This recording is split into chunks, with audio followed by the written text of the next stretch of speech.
Welcome to the Conduit Deeper podcast, a podcast that takes a deep dive into the details that surround our current sermon series, from current events to fascinating finds to conversations that take us deeper into the Word. Thanks for joining us.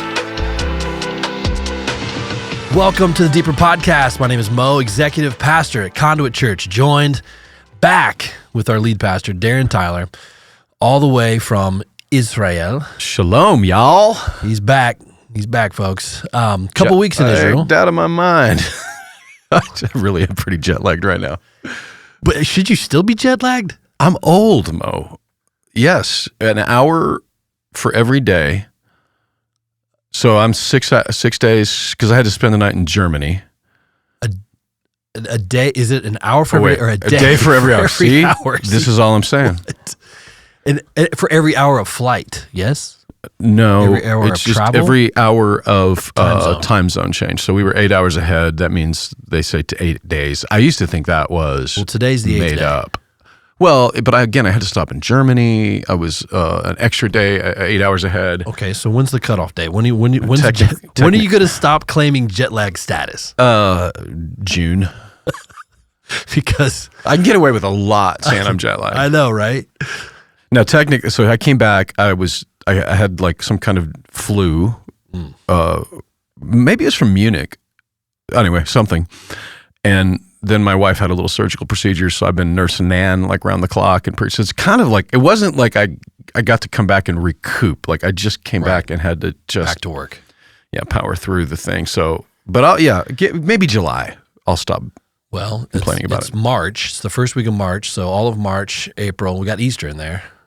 Yeah, then I'll be Easter lagged. May and June. So you've got jet lag status for the next 4 months. Yeah. Well, I'm going to push in some Pakistan and Uganda in the middle of that. Oof. So, I am getting a little old. That's all I'm saying. What was your big takeaway from this trip?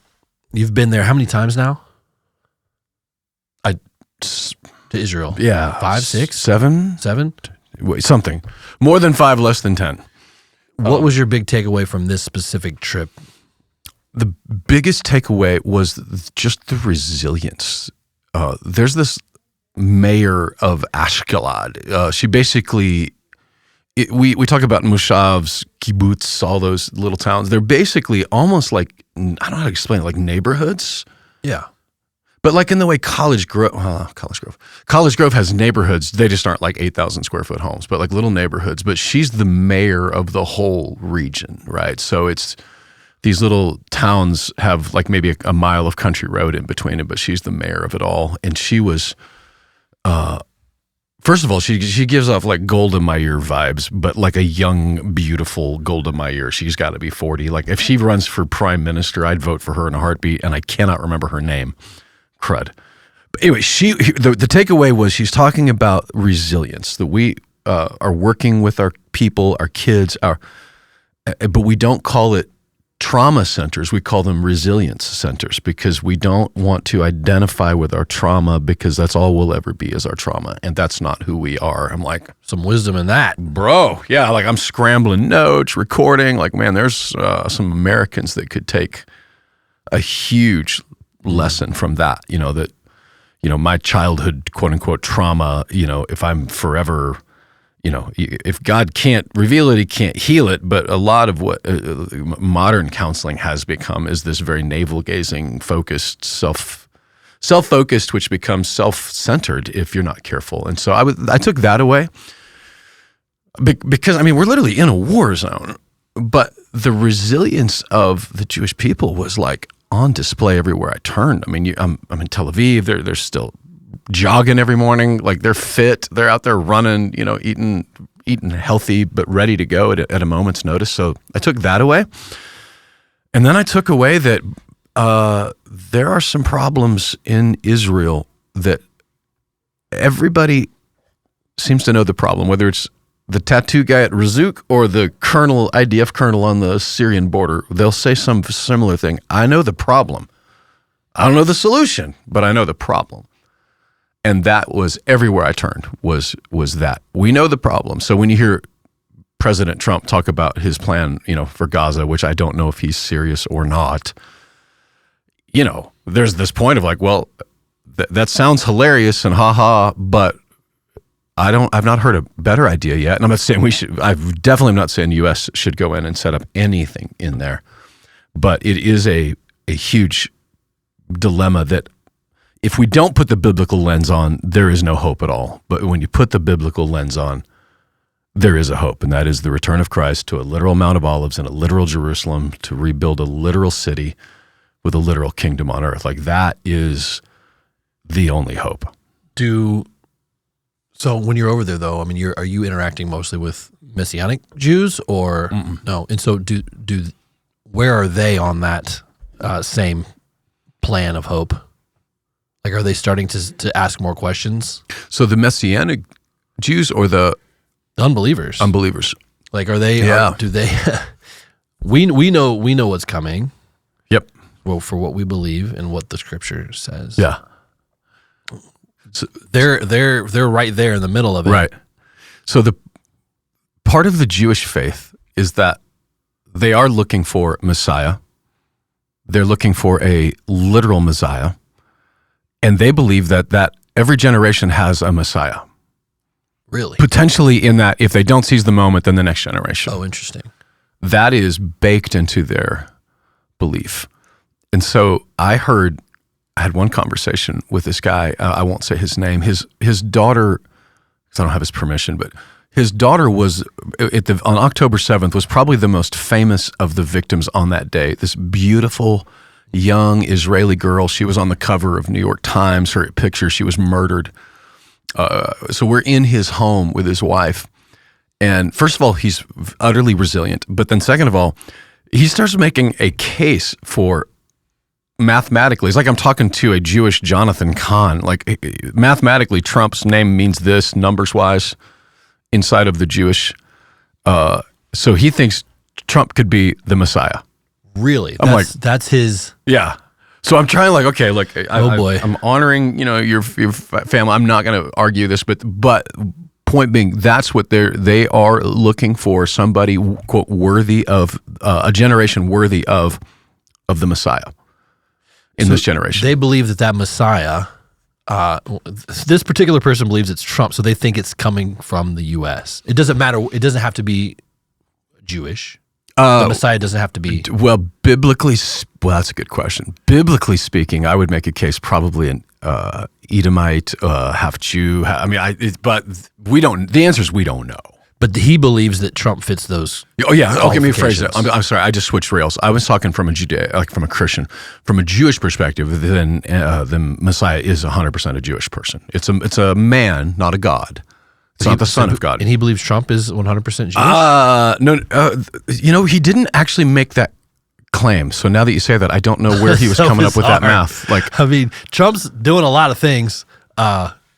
I don't think anybody truly believes, well, he's the Messiah. Obviously, he's not no, the Messiah. Well, no, he's not, right? But that there's a group of people that would think that he is. Right. When you dive into Jewish belief through Torah, whatever, and it's one of the reasons why there's confusion amongst Jews in general as far as why we would believe that Jesus is Messiah, and that is that there's two versions in the prophecies. One is of a suffering servant and one is of a conquering king. And they believe that to be two different people. We look at the scriptures and say, oh no, that is Jesus. He is both the suffering servant and the conquering king. He will return with an army. He will that is a literal thing in scripture that has been promised.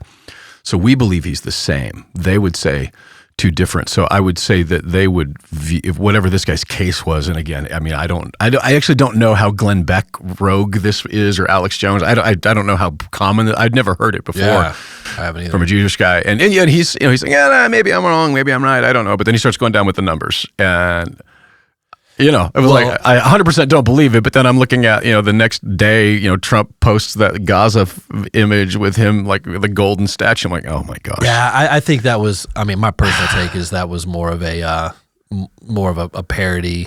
It was. I 100%. He just reposted somebody that made that. Yeah. And kind of like, haha. and he just reposted it. I don't think that had really any meaning. It doesn't. But also just not helpful. It doesn't. It fuels the like it throws gasoline on it. Right. It gives David French and Mike Cosper days worth of stuff to tweet about. But who knows? Maybe that's part of his strategy. I don't know. Keep.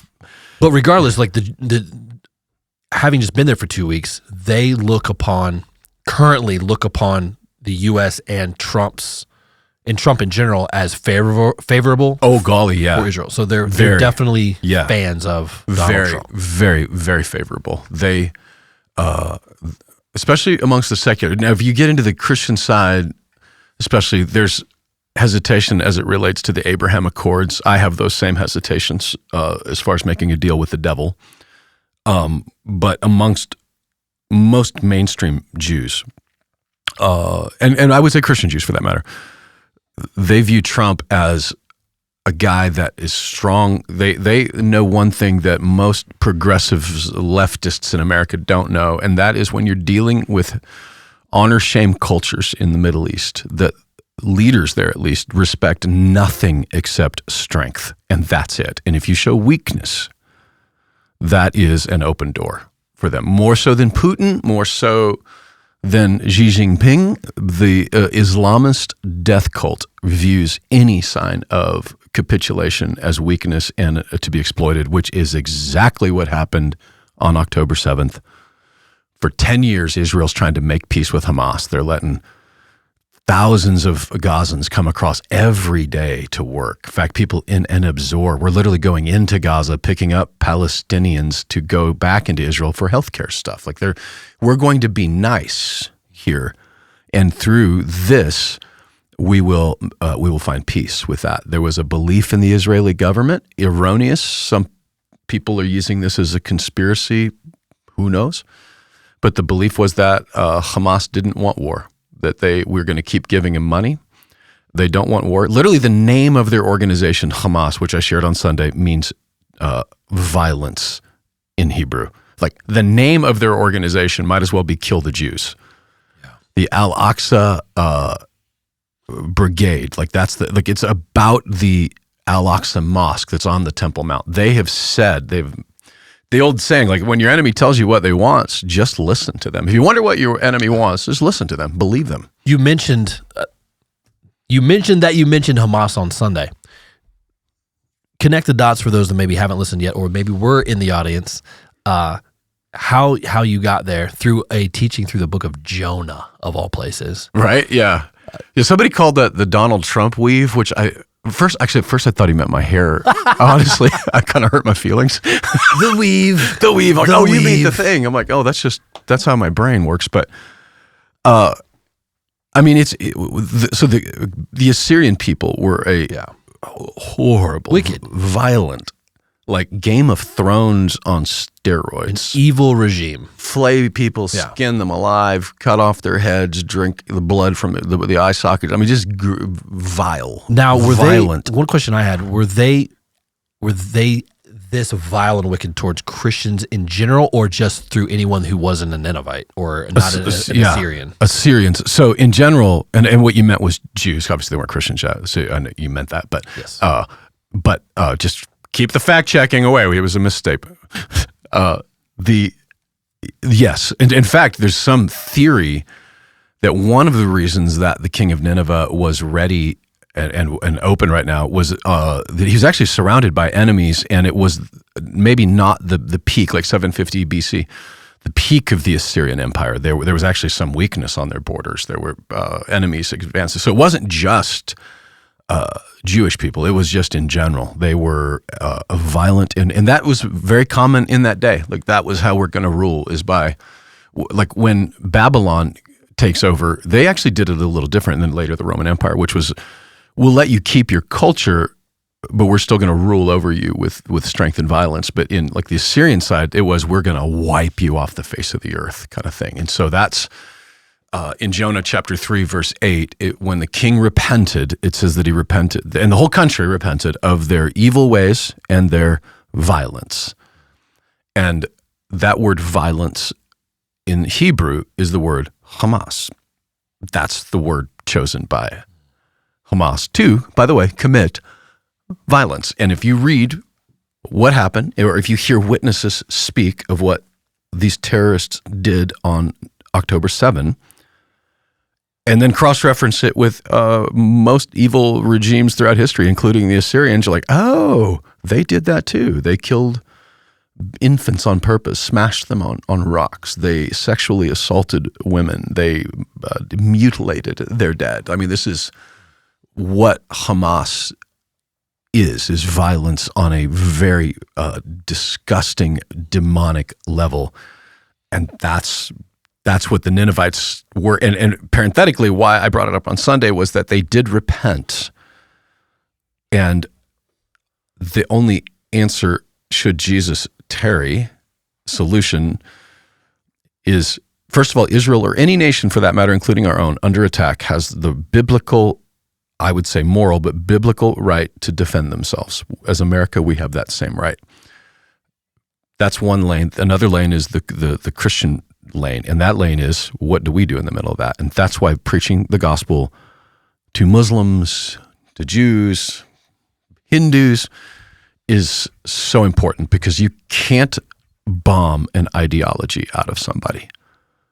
You can gospel it out, but not bomb it out. And while they're bombing to defend their borders, we as Jesus people need to be gospel bombing, so to speak, to create a future where, that's why Fuad Masri's story is so important. Here's a kid, the guy that grew up in the middle of all of that, and the gospel was the only answer in Lebanon. It's still the only answer. Did you go down the rabbit hole a little bit of how and why the Assyrians repented so quickly based off of an 8-word sermon?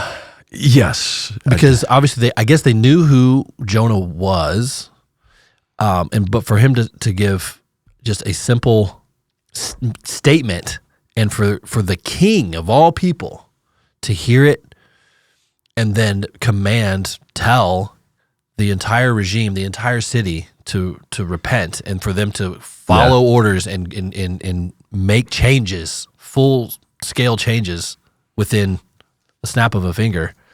Yeah. Was there more going on here? Yeah, what was, I'm assuming, did you? A little bit. I started to go there. Yeah, what was the most compelling one that you saw? Well, the one that kind of kept coming up was the idea that there was a solar eclipse. Yeah, full eclipse, yeah.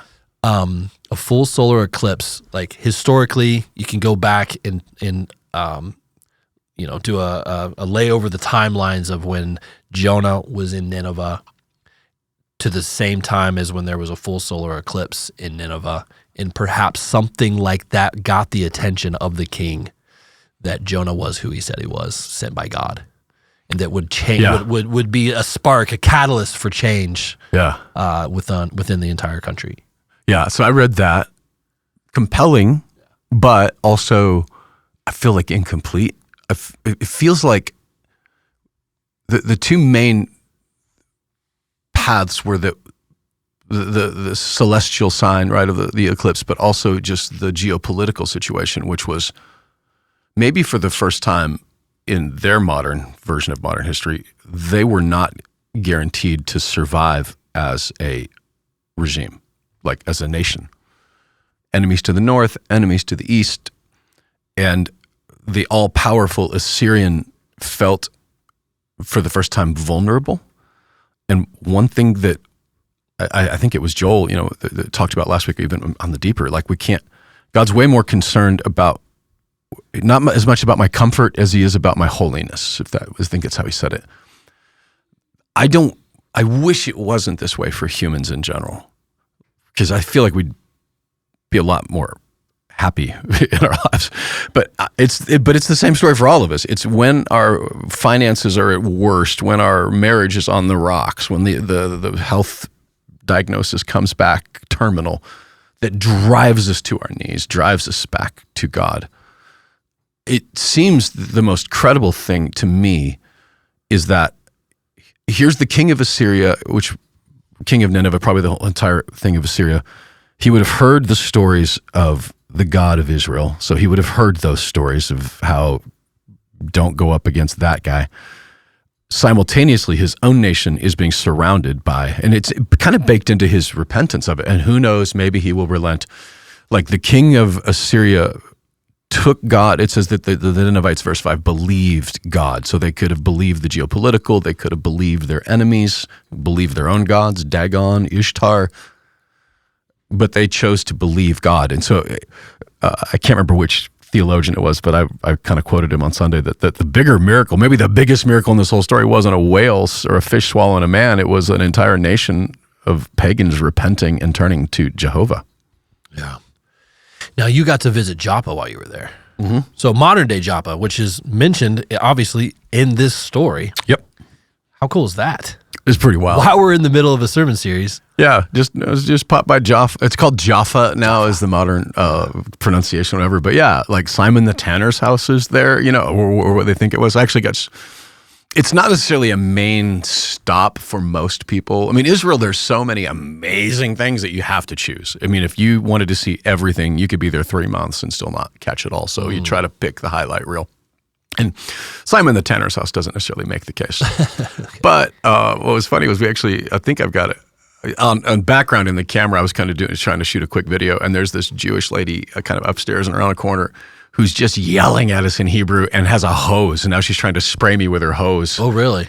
Yeah. And were you where you were supposed to be, or what? I'm standing in front of Simon the Tanner's house, like this, I thought, open to the public, thing. There was no ticket or anything. I'm just literally standing on a sidewalk, so I have no idea what she was saying, why she was so mad, or why she had her hose. But that was at Simon the Tanner's house. Something that's been making the rounds the past few weeks, you did probably a 10-second drive-by on one service on Sunday, is this idea, this anti-Semitic idea that's been gaining steam within the Christian community. Yep. Over the past year, and it feels like the heat's been turned up even more so maybe the past 6 months, where you have people with big microphones and platforms and influence are pushing back or pushing up against the idea of who the Jews are in Scripture, right? And in how we as believers should support or not support them. You sent over this clip that's been making the rounds, and I've heard this from several different people, not just this guy. Yep. Ian Carroll is his name. He's a kind of a conspiracy theory investigator. And I would say for the most part does a really good job of shining the light on a lot of different conversations in the theory world. Yeah. This one obviously grabbed your attention. Let's go ahead and listen to it and watch it, and then we'll comment on it. You guys know about the Schofield Bible? Oh boy, here's a rabbit hole for you. Here's a rabbit hole for all of us. In the early 1900s, right around when the Federal Reserve was founded and the Balfour Declaration happened, right at that exact same time, the Rothschild family hired this dude, this pastor in the Deep South. He made a new version of the Bible called the Schofield Bible. He wrote this new Bible that has all these new interpretations of the text. So they didn't change. With Jewish influence. Yes, literally. That's where Judeo-Christianity kind of came from. And the idea that Israel is this modern Israel thing is the Israel of the Bible. It came from that Bible. And the Schofield Bible was funded by the Rothschild family. And then it was pushed because they owned the publisher that publishes like all the books. I think it was Oxford Press. And so they had the deals that they could make to get that Bible into all the mega churches across whole denominations of Christianity. And so that was when Christianity got kind of Jewified. Your thoughts? I mean, when you don't know what you're talking about, it's best that you do it confidently. And I actually don't know. I'd never heard of this guy before, but this is what Candace Owens, Tucker Carlson, a guy that I know named John Rich, country singer, all have talked about this very specific idea. And it's patently, demonstrably false, meaning that, let me be this way. There's basically 4 claims, right, that he's making here, and maybe we just take them one at a time. Yeah. One, that this Bible was funded by the Rothschilds, okay, that he hired some guy, he's very dismissive. Number two claim is that he wrote a new version of the Bible. That's exactly what he said. Now, maybe he misspoke, didn't mean it that way. I don't know, but that's a claim. And then three, that modern Israel came from that Bible, basically, that there wouldn't be a modern Israel if it weren't for the Rothschilds and the Schofields and Darbys of the world. He actually doesn't say Darby, but that's what if he'd have gone on long enough, I'll bet he mentions Darby in there somewhere. And then four, that was when Christianity became, quote, Jewified, which is pretty doggone anti-Semitic. I mean, can you imagine any other that became blackified? You know, I mean, it's so started with the Rothschild family. You can fact check me if you need to. In fact, I would encourage you to fact check me on it. What you'll find is a bunch of people making the claim, but nobody actually backing up with a factual statement about it. In fact, what is factual is that if you do the research, there's 4 New York, Chicago, St. Louis business guys that were not Jews. They were just part of a denomination, the Puritan Brethren, something, Fitch, Peary, Ball, Plymouth Brethren. That was the denomination. Christian movement connected with Darby, known for its emphasis on the authority of Scripture. What they're basically saying here, what this guy Ian is saying, is that this Bible, because it was, quote, funded by the Rothschilds, that this new Bible that it was written is inaccurate. So I would start with the claim that that's just not accurate. Like, it was 4 business guys. Now, maybe a question would be if, let's give him the benefit of the doubt. His mustache earns some respect. Even if it was, the question is, does it change? Is it factually inaccurate then? Like, is what is written in this Bible not accurate? So what do you see? The assumption is it was funded by the Rothschilds, so it has to be inaccurate and untrue.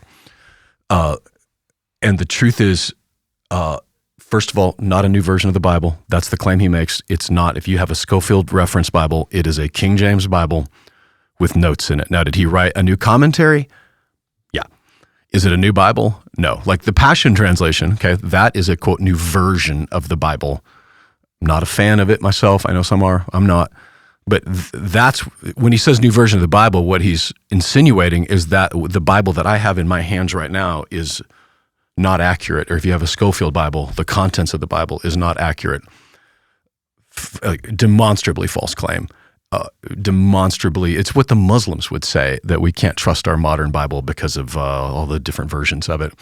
So that's the claim. The third is that modern Israel came from that and makes it a illegitimate claim because of this, the Balfour Declaration, 1917. He makes that comment. The Federal Reserve, like he's literally baking together multiple conspiracy theories into one. And the thing, I was talking with Micah about this a little bit before, but the thing that makes a lot of conspiracies believable at first is there's a little bit of a grain of truth in it. And so you have to dig in, because what do we know? That some of the things that we've heard were, quote, conspiracy theories turned out to be pretty doggone accurate, but the facts led us there, not narrative, right? What we see with JFK, the facts led us there, not the narrative. And when I look at this claim with the Rothschild thing, there are no facts that lead us to making that more accurate. But even if it was that they did fund it, is the theology in it false? Is it brand new? Because they would say, probably if he goes on, that dispensationalism as a theology was created by John Darby, didn't exist before that, which would have been like the 1800s, like 1830s, when Darby would have been big on the scene. But dispensationalism is a method of interpretation of the Bible that says we should take the Bible literally. That's about as simple as I can make it with dispensationalism. The 1,000-year reign of Christ in Revelation, is it a literal or is it a figurative thing? Wise people disagree. I think it's literal, and I could make a case for that if we had more time. But, when I sat down with our tattoo guy in Israel, he's the nephew, so the father and the son, who are Egyptian, they've been in the country for hundreds of years, but they're Coptic Christians from Egypt, not Jews, not evangelicals, but Coptic Christians. And the tattoo guy, because the father and son are out, so I've got the nephew, also Egyptian. And he's talking about, the solution has got to be to eradicate the Jews, to get this is not a religious war, this is a land war, and we need our land back. And I'm like, well, what do you do then if you're a Christian? What do you do with these prophetic statements about the Jews and the homeland and he said, the only thing he could say, well, God made lots of promises, he made promises in Syria, whatever. And then goes on to basically say, so maybe this isn't that big of a deal after all, even though God promised it. So that's, at least he said out loud what many people would be thinking, which is that, like, maybe God did say that, but maybe he didn't mean it. But the fact is Genesis 12, 1-3, if you believe the Bible, God chose a man named Abraham, right? And he said, you're going to go to a land, and I'm going to bless those who bless you. I'm going to curse those who curse you. By Deuteronomy chapter 30, he actually gives them the boundaries of that land. Paul in Romans 9-11 goes on to tell us, that God is not done with the Jews. He's just not, as much as we want that to be with some of these circles, Reform circles especially. They call it or replacement theology, which is God is done with the Jews. And now the Christians have replaced all of those promises. But Romans 9, 10, and 11, in the middle of the gospel, does not allow for that claim at all. So the idea that it was Scofield that, quote, Jewified the Bible. I'm literally trying to turn this off and it's not working. That he Jewified the Bible is inaccurate because it was written by Jews. Like Paul was a Jew, Jesus a Jew, Matthew, Mark, Luke, John, the entire Old Testament. Nobody Jewified it except for God himself. So that's a false claim that it was some Rothschild conspiracy to Jewify it. And what that has been used over the years, whether it was Martin Luther or Adolf Hitler, is that line of thinking is that the Jews the Jews are so bad and so evil that they have to be defeated because they crucified Jesus, and it was the Jews that demanded that we crucify Jesus. And because of that, the Jews are now cut off from the promises of God. Paul 100% says that's crazy talk. But what's happening in our modern world is that it's now driving this wedge that modern day Israel, this nation that was born in a day, this nation that was prophesied in Ezekiel 46, 47, that there's a literal land with a literal people literally returning. It might not have been called dispensationalism in the early church, but the theology didn't have a name, but the theology did have a following and a foundation in it. Why do you think this idea has been so pervasive in the Western culture, specifically in the American church? Why has it risen so much in the past year or so? Why is it taking root? Yeah, well, there's two reasons, right? There's a spiritual thing, which is it's demonic from the pit of hell, and Satan doesn't come as an angel of darkness, he comes as an angel of light, right? And so there's that idea. But number two, I think it's because so much of what we saw in the last 5 years that everybody said was a conspiracy that turned out to be true has really bred, and by the way, I think a good idea is to question everything. But the downside of that is that it is this guy here on the internet can say this factually, this little 30, however many second clip, and if you don't critically think about it, then yeah, he wrote a new Bible. Well, this must be wrong. I feel like that's part of it, is just literally the internet is moving at so fast that we don't have time in many cases to. And then you see voices that you trust. Look, I think Tucker Carlson is, for the most part, good for our country. But he's asking questions and then listening and letting somebody have an audience that without refuting it at all. So that becomes part of the zeitgeist. And so part of our job as shepherds is to, feed the sheep and to divide the scripture, rightly divide the scripture, right? And that's our job as pastors, and it's our job as believers. Yeah, I mean, this clip, and gosh, there's probably, I just did like a short little research this morning on the same topic through X, Twitter, formerly known as Twitter. And there's so much that pops up, and you're right, the Reformed sector of Christianity absolutely aligns with this guy. 100%. And if you look at Martin Luther, okay, the godfather of Reformed theology. The last few years of his life, he was a raging anti-Semite, hated the Jews, hated them, and referred to them as the Jews. Like his book, which I can't remember the name of, it's easily findable. This is easily, confirmable. His book, his last book, one of the last books he wrote was very much about that the Jews are not God's people. Like it's the basic idea that they've been replaced. Parenthetically, at the core of Islam is the Jews have been replaced and the Christians have been replaced. That they got it so egregiously wrong that it's unforgivable, and now Muhammad had to come to set the record straight. So it's not a new idea. That's why I say demonic. Like we're going to take what God has promised and twist it and reverse it to something he didn't promise and then build a theology on it. So it is important to get this stuff right, because if the logical conclusion of Luther was, if God is done with the Jews and it's now time for the Christians, then it doesn't matter anymore for them. And then that is then used by bad actors. Like I wouldn't say that Martin Luther thought, there was going to be people trying to exterminate the Jews, but the biblical lens of Scripture, that started almost from the very day the day the Jewish people were born, the most persecuted people in history, the most genocided against people in history, the most separated people in history were the Jewish people, and somehow they have survived. So either there are no Philistines, right? But there are Jews still. So the question is does God have a hand in this?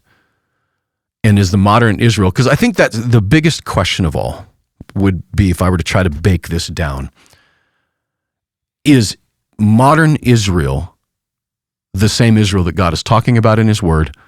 Or is it, as some would say, there are those who say they are Jews, but they're really not, but they are from the synagogue of Satan? That's the crux of the question. And I'm assuming you've heard that, right? Those kinds of questions? Yeah. Yeah, one of the topics that's been popping up along this theme is the phrase Judeo-Christian. Yeah. That should be removed, it's not accurate.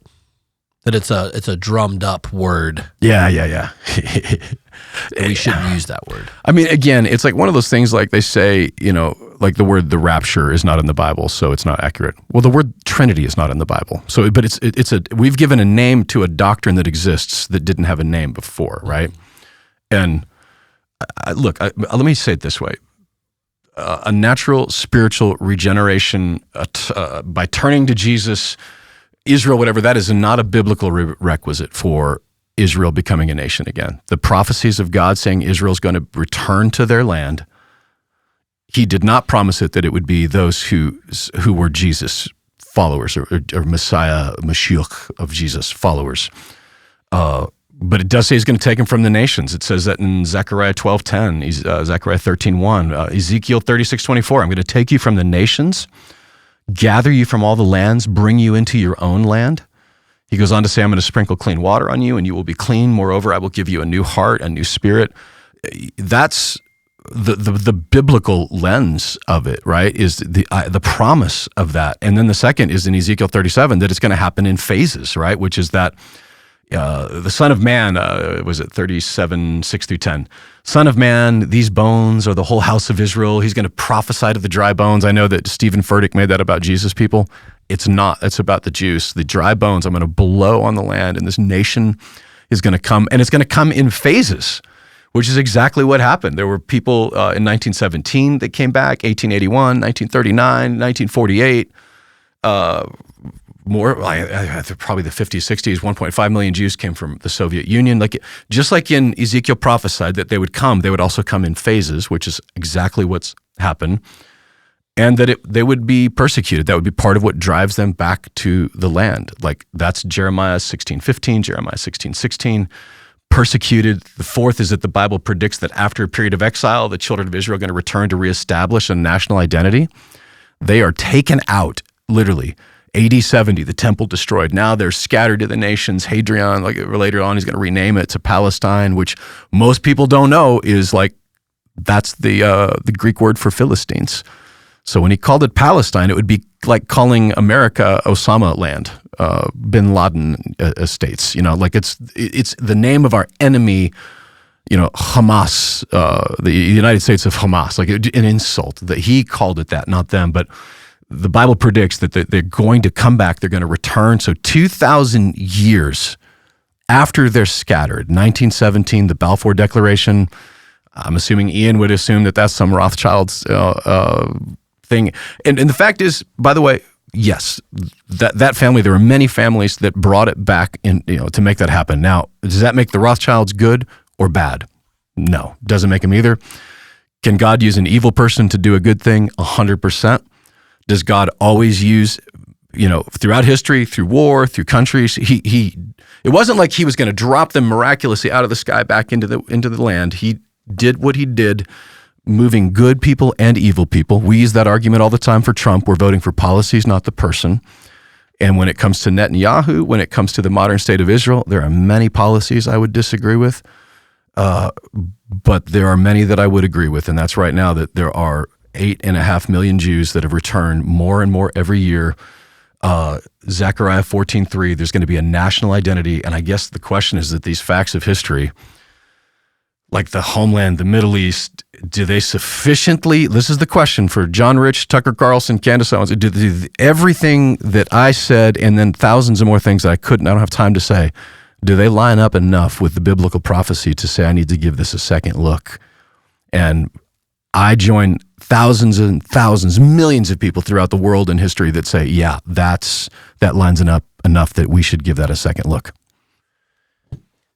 Speaking of the land and the Palestinians and the Israelis, going back to what we talked about with Gaza and this reconstruction idea that Trump has laid out on the table, which is both hilarious and I don't know the right word. It was so shocking when he just dropped it out of nowhere of this idea of reconstructing Gaza as part of a United States initiative. The Riviera of the Middle East is what he called it. The Riviera of the Middle East.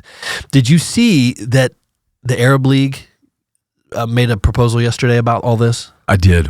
Yeah. What did you think about it? Well, I would probably say what it is, then we'll say what it is. Well, I mean, they put out a proposal of reconstruction of Gaza that does not include the United States, of course. Right. Of course not. And spearheaded by Egypt specifically. Of course. It's a $53 billion initiative to reconstruct Gaza by 2030, which is only 5 years from now, focusing on recovery, long-term development, without displacing 2 million residents. And so they're estimating that $20 billion are going to be needed for the first 3 years of this phase one. But they want to do it, obviously, without the U.S., which it's reasonable to think that Trump said this as a play to get these Arab nations to start thinking creatively on how to deal with this. There's not been, that I have found yet today, an official White House response to the Arab League proposal. But they're meeting about this. I mean, they met about it over the weekend. Was it Saudi Arabia, UAE? Like, who was the main? Yeah, Saudi Arabia, Egypt. I think is it Qatar? I'm trying to find the list. Qatar, that's rich. That Qatar would. Trying to find the list of considering of Qatar is housing high-level Hamas leaders. These guys that, while their people are getting bombed, they're hanging out in luxury condos. The governance involved there would be an interim. I think you'll love this. An interim Gaza Management Committee. Oh gosh. Of technocratic, politically independent Palestinians who would then oversee the enclave for 6 months, preparing it for the Palestinian Authority to resume control, expelling Hamas, right, giving it over to basically the PLO essentially. I mean, great. Sounds amazing. And by the way, the idea of a Palestinian Riviera, a Gaza Riviera, is an accurate idea because it's a coastal city. Like when you go to Tel Aviv, Beautiful. It's gorgeous. Yeah. And it's the same coast. It's like 50 miles away. For the last 15 plus years, 20 years, billions, literally billions of dollars have been given to Gaza, specifically Gaza. And what they've done instead of build out, create like a tourist, create like a, because by the way, there are even biblical sites in Gaza that would be amazing for Christian tourists to see, right? They're there. But instead of spending that, they built out a tunnel system that rivals Walt Disney World's entire system, like literally hundreds of miles, an entire city underneath a city of tunnels and spider holes, and that's what they spent their money on. Now, back to the Arab idea, when you hear people talk about a two-state solution, for instance, we just need to make a deal with the Palestinians. You'll hear that. We've heard it for decades. In my lifetime, Jimmy Carter, Bush, Reagan, Clinton, all of them tried. And what they found out often was that when they offered land for peace, Israel lost land and got no peace. You can see the history, 1967, 73, all the way through like Carter administration. But inside of the Palestinians, let's set all of that aside. Who's in charge now? Because Palestinians are in two different territories right now. Judea, Samaria, which the UN has called the West Bank, and Gaza. They are completely separate regions, technically Palestinians.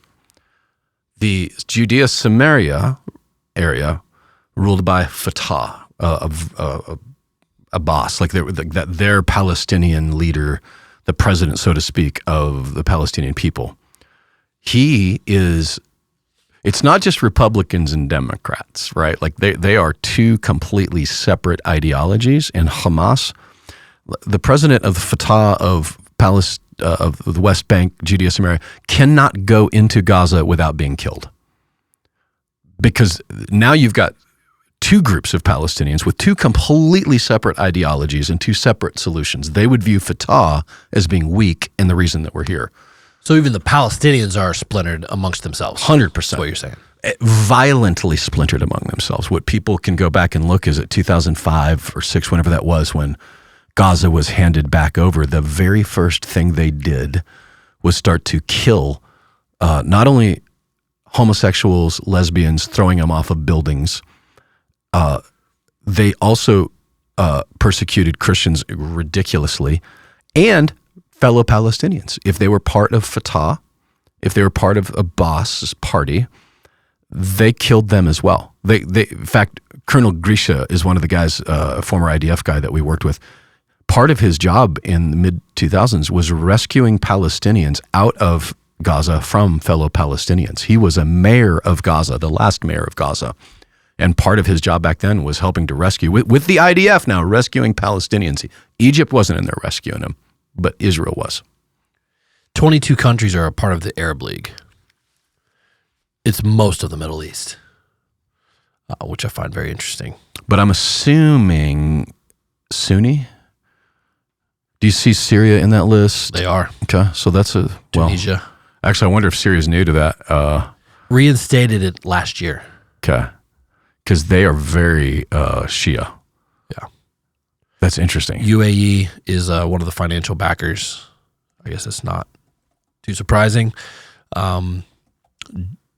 Jordan, King Abdullah, very vocal in the plan. Yep, I bet he is. They are meeting again next month to try to secure funding and commitments for this.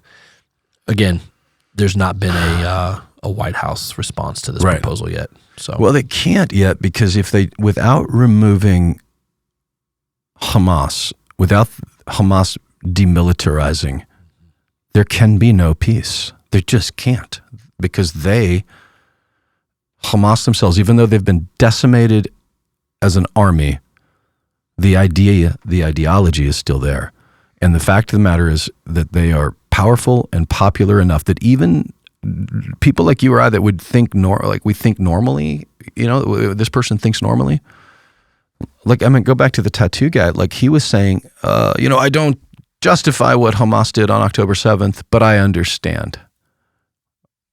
You understand that they raped a teenager? You understand that they They put a weapon inside of a female's parts and shot her from inside. Like you can't begin to say, but that's the problem that Islam in general is going to have to justify and figure out a way around.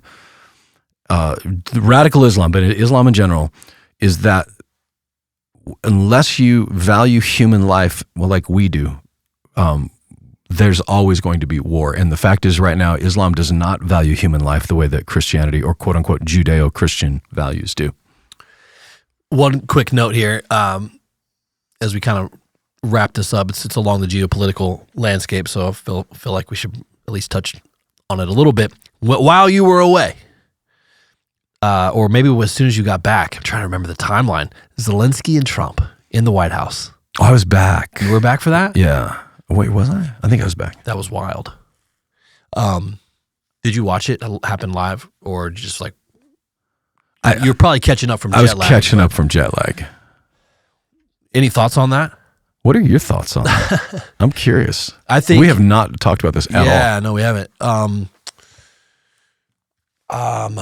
I think that there's so much backstory to what happened that what actually happened was the tip of the iceberg of emotions kind of overflowing for probably 3 weeks worth of conversations that mounted in a single moment for all the world to see on the big stage. Because what was it? 2 weeks before that is when they were meeting in Munich to discuss this rare earth deal, this minerals deal, and seeing who was going to come alongside, whether it was going to be Europe and or the U.S. And they had been negotiating and talking about all of this for weeks leading up to the U.S. Moment, to the White House moment. Zelensky bringing a delegation over. That was supposed to be really ceremonial. Last week was just kind of be ceremonial and symbolic. But now after that happened, guys like, was it Bessent? Is that his name? Bessent, yeah. Bessent. Him and Rubio have both, stated pretty publicly that Zelensky was a pain in the rear to work with. He's been very difficult. He's pushed back. He's been ungrateful. And then you see these reports come out that Biden was having a hard time working with Zelensky, that he was super frustrated with him and how ungrateful he was, and demand after demand after demand would change the deal at the last minute, et cetera, et cetera. Now, Biden would fold like a napkin, and his administration would still just give whatever was asked. But that kind of came to a head again in the White House, in the Oval Office, all the cameras on, everyone to see, and Trump and JD really weren't. They didn't want to have anything to do with that. They were kind of done with that. It played out kind of hysterically, in my opinion. But there's just so much backstory, and also, I personally don't believe that many Americans don't know their history well enough to have a full scope opinion on all things Ukraine and Russia. No, they don't. I don't really, but yeah, I don't either. I'm catching up to it. Right, I have a lot, and I still don't know that I have enough. And in even history of the Ukraine and Russia, 3 years worth from 2022 is not enough history. Right, you got to go back 50, 60, 70, hundreds of years to see the full scope of this. And specifically, if you really want to do the research and not just play off of mainstream or social influencers quotes and bits about this, you really need to dial into 2014, what happened with the U.S. and Ukraine, and how we overthrew their government. Didn't even pretend we didn't. Yeah, vocal about it, laughed about it, pre-planned it, executed it. So there's a 2014 timeline event, 2022 timeline event, and in between those is everything that has to do with NATO and Russia. Point being, do your research before you make claims on either side. On either side. Because if you divorce yourself of the emotion of this, which I'm decent at, it makes my wife very lonely, but it comes in handy when you're looking at facts. to divorce of the emotion of it. Like, for instance, do I wish he would have worn a suit? Yeah, probably. But does it matter? Like, why are we, that's such a sideshow comment from it. Like, it's not the point. The question for us as a country is, what does it mean? What is in our national security interests as far as the rest of the world goes? So, for instance, I have dear friends who are running mission work and continue to run mission work inside of Ukraine, and I am heartbroken with and for them. Absolutely. And in Haiti. Okay, but you'll never hear me call for U.S. troops to go into Haiti on the grounds of humanitarian or whatever causes you were. Now, there is infinitely more of a case for our national security with a country a 2-hour flight from our southern border, right? It's being infiltrated by China, by Cuba. But do I think that our nation should be the world's police? And if so, what does that mean? Do we go to Congo right now? Because there's a civil war. Mm-hmm. People are being murdered, like beheaded. Do I want U.S. troops in there? Like, if it's like what a child wants is, the immediate thing. They can't think to the future. That's what a child wants. I want this. I want it right now.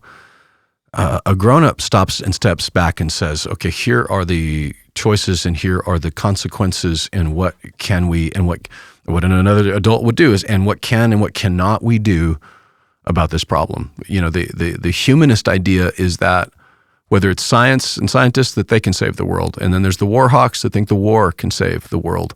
And it does, coincidentally, right? All these companies that happen to be, making the most money, the industrial war complex, military complex, does make money on these things.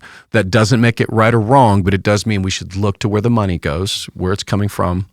And when it comes to Ukraine, I don't know enough to say, let me phrase, I know enough to say Putin invaded a sovereign nation and that was wrong, illegal.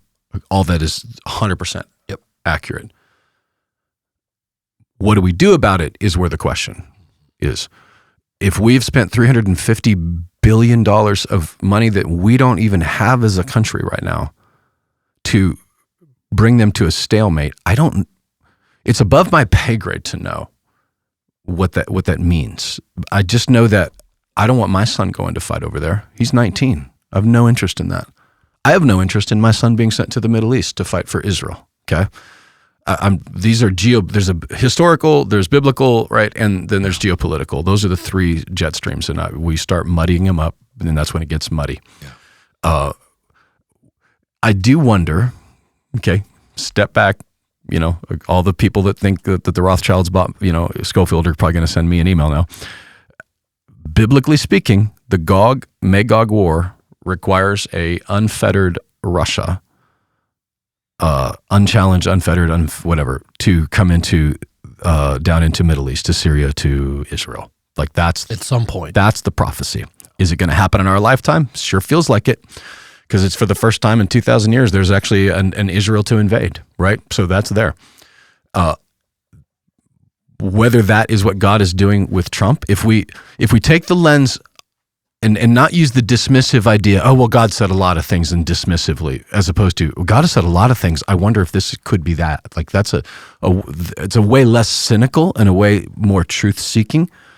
I wonder if that's part of what's happening, is that, Russia is being strengthened now because a weakened Russia can't go into Israel right now. They're too busy being distracted by this war with it. So that could be it. That's a thus saith the, could be from Darren. Yeah.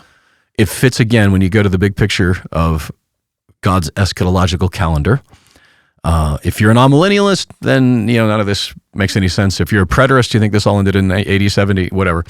That's not where I look. I look at the same Bible you're looking at, and I don't see that in there. And I look at this and think, maybe God is up to something way, way bigger than just what Twitter or Instagram Reels are going to tell us. Yeah, we got to zoom out. We got to remember to zoom out. see the bigger picture and look at things through the lens of the scriptures, through history, like you said, and not jump to conclusions. There's so many variables at play, and it's happening so fast. Every day. Unprecedented. Every day there's a new update. Every day there's a new twist, a new turn. I've heard it on the way in this morning, actually, that Zelensky's, ready to talk peace now. I'll bet he is. Because he has no cards. He has no cards, which I think is hilarious. The memes from this event are hysterical, if for no other reason. Right. Yeah, if you take the hysterics out of it, right? Take the David French hand-wringing out of it, and just say, like, that meeting, probably shouldn't have happened, right? Probably shouldn't have been in front of a camera. And they weren't supposed to. Apparently, Zelensky was wanted to bring in the media for this to kind of show and strengthen support, and they feel like he had no intention of signing this thing at all, looking back. And see, now I've heard from, I don't know if I can say his name, a guy that I meet with once a month in my little band of brothers that works in Washington, D.C. He said that Zelensky didn't know the media was going to be in there. Interesting. Now, I don't know where he got it from, right? It seemed remarkable, but parenthetically, by the time he's in there, we know the media's there now. Like, we all know how to behave differently in different circumstances. Yeah. So it does seem like whether he tried to seize the moment or whether he created the moment, what we got was a look behind closed doors. And look, this is what, for better or worse, what people voted for with Trump, by and large, was the Molotov cocktail. Okay, the way we've been doing it for the last few decades has not worked. It doesn't work. It's left us $37 trillion in debt. It's left us impotent as far as government functioning. What we voted for was blow it up, not destroy it, rebuild it. So we're getting a real-time front row seat to unprecedented historical things. And I don't know how it ends. I don't know if an emboldened Putin continues. That's the fear, right? If we were in 1938, we don't want to be on the wrong side of this. We want to be on the Winston Churchill side. But it doesn't seem on the surface that is Putin's goal, is to continue to invade. We don't know that. But what you're hearing from the radical lefts, and as well as, the leftists on the Christian side, is that if we don't stop this, he's going to invade the rest of the world. That is stated as a fact that we just don't know. And so the hysterics, a lot of it are coming out of that, and I would say the other way around. Like, if, what we heard was that if you're talking about flirting with World War III, that's what Zelensky is driving us toward. Yeah, by provoking. Yeah. Trump mentioned the Abraham Accords last night in his speech. I don't know if you saw that. I fell asleep. Did you really? I know. You and I were texting, and I'm like, I woke up like at 2 a.m. like, oh man. Yeah, I did notice you got quiet. It was kind of a drive-by when he addressed Congress last night, and that was a whole thing in of itself. It was a lot of theatrics there, but he did mention the Abraham Accords again, and it was kind of a drive-by statement, probably just a tip of the cap to to Israel. But I'm curious what that's going to look like over the next few weeks. I don't know exactly what he was referring to, like resurrecting them, or like reinstating them. I'm not sure exactly. Do you know? I don't, other than maybe reinvigorating. Okay, maybe that's just semantics. And but is it Huckabee? He's the United States ambassador to Israel. To the embassy, which is in Jerusalem, which Trump did in his first term. Yeah. And everybody thought World War III was going to happen because of it. And all it did was open a new embassy. Yeah, it's interesting. Head on a swivel. Lot to keep up with. This was probably more of a current events episode than anything else, while still diving into a little bit of Jonah and the teaching from Sunday. If you didn't get a chance to catch that, you can find that on our Spotify or Apple Music. Wherever you download podcasts, you can go back and listen to Sunday's teaching. Also here at YouTube. And if maybe you've stumbled upon this, or you've been watching just a few episodes and you haven't subscribed to our YouTube channel, would you go ahead and do that? You'll be able to keep in touch with everything Conduit Church related, all of our video content, including the Deeper podcast. Thank you for joining us, and we'll be with you again next week.